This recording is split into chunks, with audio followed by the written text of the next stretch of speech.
मुख्यमंत्री भूपेश बघेल भेंट मुलाकात कार्यक्रम के तहत बस्तर संभाग के विधानसभा क्षेत्र के दौरे पर रवाना हुए। तो वहीं भेंट मुलाकात अभियान के दौरान मुख्यमंत्री बघेल ने गांवों का दौरा कर सीधे ग्रामीणों से शासकीय योजनाओं के क्रियान्वयन, शासकीय कार्यालयों और मैदानी अमले की कार्यप्रणाली की सीधे जानकारी ली। रवाना होने से उन्होंने पत्रकारों से चर्चा करते हुए कहा कि कांकेर जिले के 3 विधानसभा का दौरा होगा, जिसमें एक दिन में 4 कार्यक्रम हैं। बस्तर के 9 विधानसभा का दौरा हो चुका है, 3 बचे हुए हैं।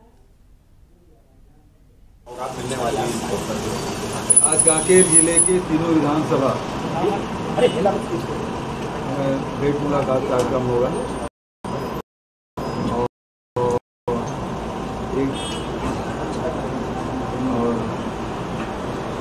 प्रकार से बस्तर के 9 विधानसभा हो 3 बचे हैं। पूरा बस्तर इस दौरे के बाद कंप्लीट होगा। उसके बाद फिर जसपुर कोरिया जिले के दौरे में आएंगे। आपको सवाल सर, ये लगातार दौरे करें, भेंट मुलाकात करें, एक बड़े चेंजेस आपको राज्य में क्या दिखाई दे रहा है जो अब इनपुट आए हैं? मुख्य रूप से बात ये है कि जो हमारी शासकीय योजना है उसके बारे में जानकारी लें।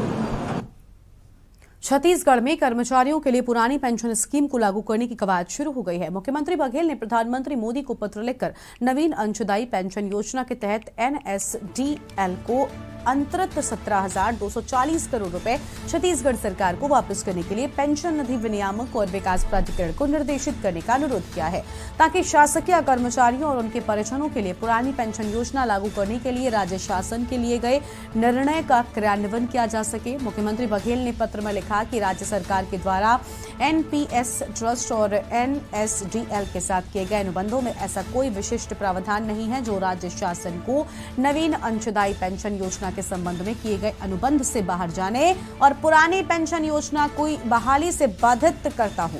राज्य सरकार के पास उपलब्ध आंकड़ों के अनुसार NSDL को 1 नवंबर 2004 से 31 मार्च 2022 तक कुल 11,850 करोड़ कर्मचारी और नियोक्ता अंशदान अंतरित किए गए हैं। NSDL से प्राप्त जानकारी के अनुसार वर्तमान में इस जमा राशि का बाजार मूल्य लगभग 17,240 करोड़ रुपए है। कारण से सारा पैसा जो नया पेंशन स्कीम लागू किए थे, उसके कारण से सारे पैसा वो भारत सरकार पास जमा हो जाता था।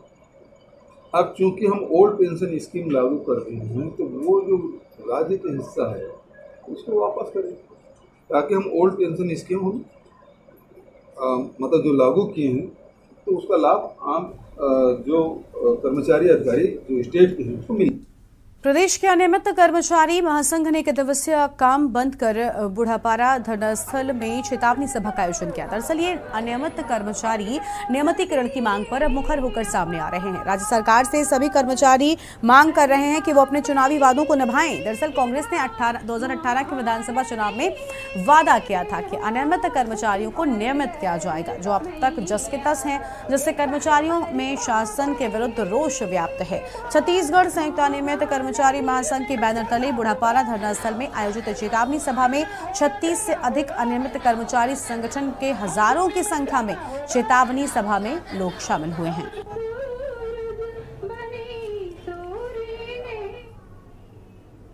खबर भिलाई से, जहां पर विश्व साइकिल दिवस के अवसर पर पूरे विश्व सहित भिलाई में भी विश्व साइकिल दिवस पर विशेष आयोजन कर साइकिल की महत्वता को बताते हुए नेहरू युवा केंद्र दुर्ग युवा कार्यक्रम व खेल मंत्रालय भारत सरकार के द्वारा आजादी की 75वीं वर्षगांठ मनाते हुए आजादी के अमृत महोत्सव के साथ ही साइकिल रैली का आयोजन किया गया है। इस आयोजन में बतौर मुख्य अतिथि जिले के सांसद विजय बघेल शामिल हुए और उन्होंने साइकिल रैली में शामिल प्रबुद्धजनों का हौसला बढ़ाया और बताया कि आज पेट्रोल डीजल के दामों में बेतहाशा वृद्धि हो रही है और गाड़ियों में चलते चलते शरीर को भी नुकसान पहुंचता है, जिसके लिए जरूरी है कि आज एक बार फिर से हम उसी परिवेश में लौटे जहां साइकिल को विशेष महत्व देते हुए साइकिल की सवारी करनी चाहिए।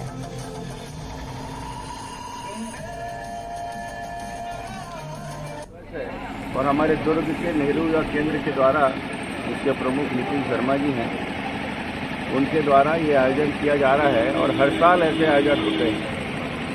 ऐसे बहुत सारे अच्छे काम जिनके बारे में हमारे प्रेरणा स्वरूप स्वामी विवेकानंद जी ने हम सबको एक आदर्श के रूप में जो शिक्षा दी थी, उसके अनुसार नेहरू युवा केंद्र हमेशा पूरी सक्रियता और सामर्थ्य के साथ ऐसे आयोजन करते हैं। आज विश्व साइकिल दिवस के शुभ अवसर पर मैं पूरे मेरे क्षेत्रवासियों को भिलाई वासियों को, दुर्ग लोकसभा वासियों को बहुत बहुत बधाई देता हूँ, शुभकामनाएं देता हूँ। पूरे छत्तीसगढ़ वासियों को बधाई, शुभकामनाएं कि आप भी अपने स्वास्थ्य के प्रति जागरूक रहें। साइकिल से बहुत लाभ है, एक तो स्वास्थ्य अच्छा होता है और दूसरा हम खर्चे से भी बचते हैं। ये बहुत सारी जो बातें हैं वो हम उसको आत्मसात करें और हमेशा ज़्यादा से ज़्यादा साइकिल चलाएं, ये मेरा निवेदन है। बहुत बहुत धन्यवाद। छत्तीसगढ़ की पावन धरा पौराणिक काल से दुनिया को अपनी ओर खींचती रही है। मर्यादा पुरुषोत्तम भगवान श्री राम का ननिहाल भी छत्तीसगढ़ में है।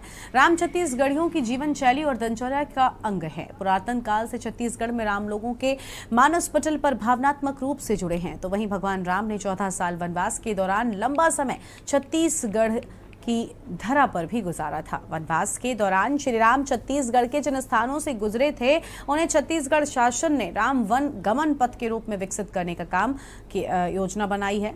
और आपको बता दें कि राम योजना बना दी गई है। राम वन गमन पर्यटन परपित के अंतर्गत दंतेवाड़ा जिले में लगभग 14,000 से भी ज्यादा फलदार और छायादार पेड़ दंतेवाड़ा से बारसूर के बीच 50 किलोमीटर से लगाए जा चुके हैं। इस योजना से लोगों की आस्था से अनुरूप राम की यादों को पौराणिक धार्मिक कथाओं से सुनते आ रहे लोग इन पौराणिक महत्व के स्थल को देख सकेंगे। अंदरूनी दुर्गम वन क्षेत्रों में सड़क परिवहन का कार्य भी विकसित है, जिससे कई आर्थिक गतिविधियों का स्वयं संचालन होने लगेगा।